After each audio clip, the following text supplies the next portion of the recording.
Hello everyone, this is Joshua Ashton HD here, and today I'm going to bring you my first voice tutorial ever for anything on YouTube. So please feel free to leave constructive criticism in the feedback, but let's not hate because that shit's just gay. Okay, and today I'm going to teach you how to make this brightly coloured camouflage here, which you can use as a desktop background or anything else you like. You can use it as like a background for future graphic work you might want to use, or anything like that. Okay. And just to point out, if any of you know, this could, like, if any of you have PSN, which is PlayStation Network, or Xbox Live, and you have the game Modern Warfare 2, Call of Duty Modern Warfare 2 that is, this does look quite a lot like the 4 camouflage you can get some of your guns and that, which just makes it a little bit more interesting, and just a bit more worthwhile to watch. Okay, and well, just another point before we get started, you can use this with any colours, like that, you can actually do it like proper military colours, which are like green, dark greens, lots of them, with using pretty much the same technique, or you can just do it like this, which I suggest because I reckon this looks a lot nicer. I've done the other ones. So you want to click File, New, and I already have a preset for this, but you obviously won't have. So the width is 700 pixels by 500 pixels height, a resolution of 72 pixels, and background contents transparent. Sorry. Hit New, and then you want to select your paint bucket tool and get a very dark black on your color picker. And then just select it anywhere within the checkered checkered canvas, and then it just brings it all out and makes it black. Okay, so then you want to go into the bottom right corner, click this icon here, which brings up a new layer, and you want to call this new layer yellow. You do that by double clicking on the layer, by the way, if you're new to Photoshop. Okay, and then you want to click on your brush tool, paint brush tool here, and you want to go onto basic brushes, which I do already have open, but I'll just show you. Basic brushes, hit OK, and you want to click the highest hard edge tool, the brush tool you can get, which is the circle, which is the 60 pixels one there.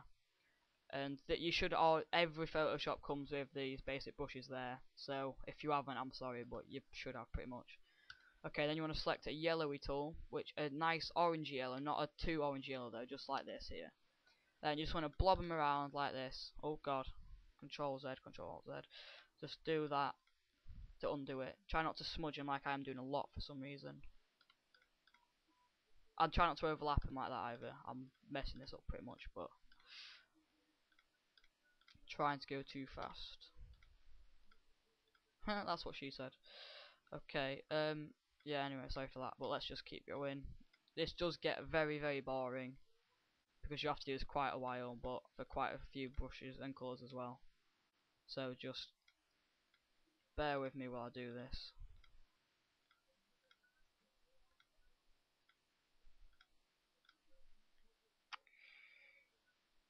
Alright, I'm pretty happy with that now. And so once you're happy with it that you've filled in, there's not too many black gaps left, you want to go back down to the right hand corner icon which we used before and create a new layer again. Double click on the layer and we're going to call this one orange. Alright, and then to make a nice orange, I'd suggest leaving it on the same page as what you've had, like the same sheet of colours. But then just use this part of it here just to scroll down and just to click one that's a lot darker, very strong orange, so it stands out quite a lot. And just hit OK once you've got it. Then just do exactly the same, apart from filling in the gaps between the yellow and the black this time. Just do a lot of this.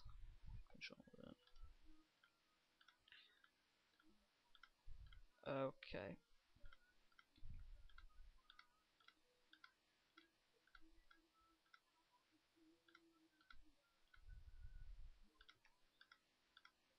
Yeah, like I said once again, this does get extremely boring and annoying, but the finished product's very nice, so I'd say it's worth it. Right, and as you can see here, it's quite hard to see where you haven't filled in because there's too many different colours that are like the same colourish. So what I suggest doing is clicking on the yellow layer and dragging it underneath the first layer, so it just shows only the orange layer because that's like a completely black layer. So it'll only show the orange layer if it's behind it. So just keep clicking away like this. Doing this technique what I've just shown here, dragging the other layer underneath, also helps obviously show you where you haven't put orange tools, but it also helps in the long run to add extra density to the finishing product, which does make it look very nice. Okay, then just bring the yellow layer back up to where it was, and you can see it's a lot easier to find out where you haven't put anything. Alright, and then once again you want to click a new layer, double click again on the layer, and not like that. You want to double click on the name of the layer there, so it goes. So then you want to call it brown. Brown, alright, and then you want to go onto the orange, and to get a nice color, nice brown that contrasts with this here, this color orange we've got, I'd suggest leaving it on the same page and just going down till about there-ish, and it does like make it the same like inside color, but obviously a lot darker. Okay, then once again, just click in between the dark bits like this. Just do the ones that you can see first, and then we'll do the other technique in a minute.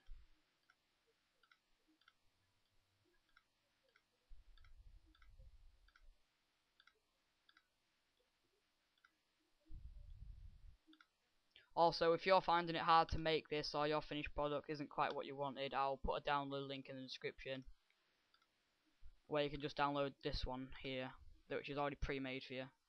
So yeah, and then anyway, you want to click on the orange layer again, but this time you want to hold Shift key, then click on the yellow layer as well, which then you want to drag behind the original layer, which is the black one there, and then you just want to click your brown layer again, and once again, obviously it shows only the brown, and you just want to keep clicking in all the little gaps that you can.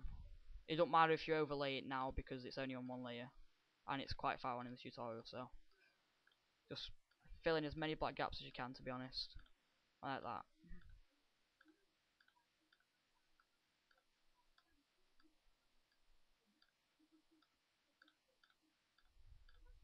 There we go, and I'm happy with that again. So once again, click the first layer, then click the second using the Shift key and your mouse, obviously, then just drag it back up into the original places.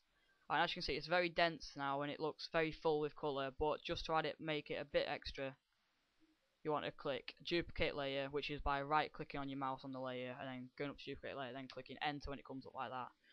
Drag that to the top layer, the yellow. So as you can see now, it's got double like the yellows, which makes it look very nice. And then once again, you want to click the orange, right click on the orange, go up to Duplicate Layer, hit Enter, and then you want to move them around a bit. You want to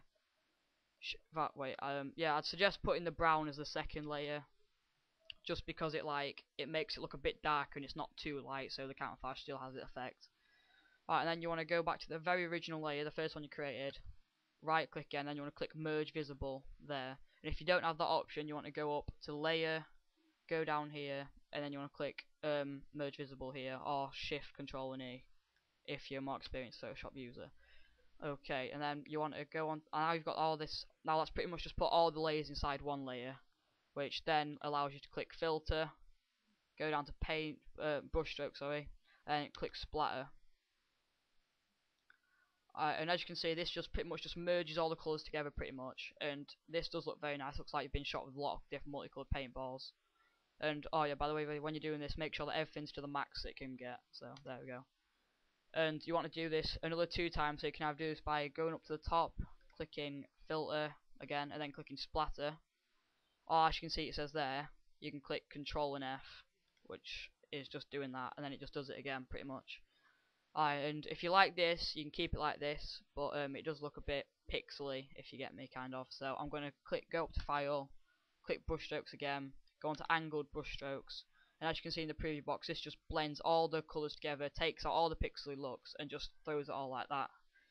And you want to make sure on this that you've got the direction balance to 100, the stroke length to about 20ish, because if you have that too high, it does that, which makes it too like one coloured, if you get me. So I usually have it about 21ish.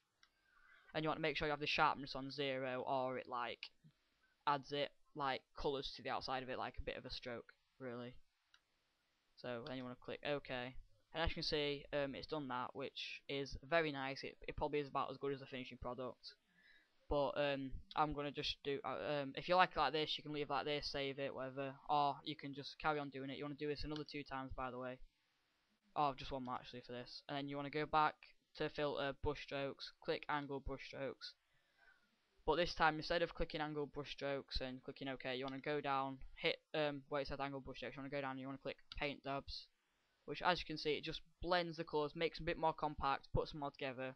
And you want to make sure you've got a very small brush size for this. I'd suggest probably having 1 to 3, because if you have like 50, look at that, that's just horrible. So yeah, I'd suggest I'm going to keep mine on 2, which is best of both, I guess. Make sure the sharpness is once again a 0. And then you can either have the brush type as light rough, which does that, or sparkle, which are the 2 best ones. But the sparkle makes it look like it's got sharpness to it. Or white blue, they're good ones anyway. But I'd suggest just leaving it as simple, as it does look very nice just like that. Hit OK, and there's your finished product. Yeah, this has been my first ever voice tutorial, like I said at the beginning, so please feel free to leave constructive criticism in the feedback, and that just helped me out. And yeah, please like the video, and if you haven't already, subscribe to me for more of these graphic design related videos. So thanks so much. This is Josh Ashton HD, and I'm out.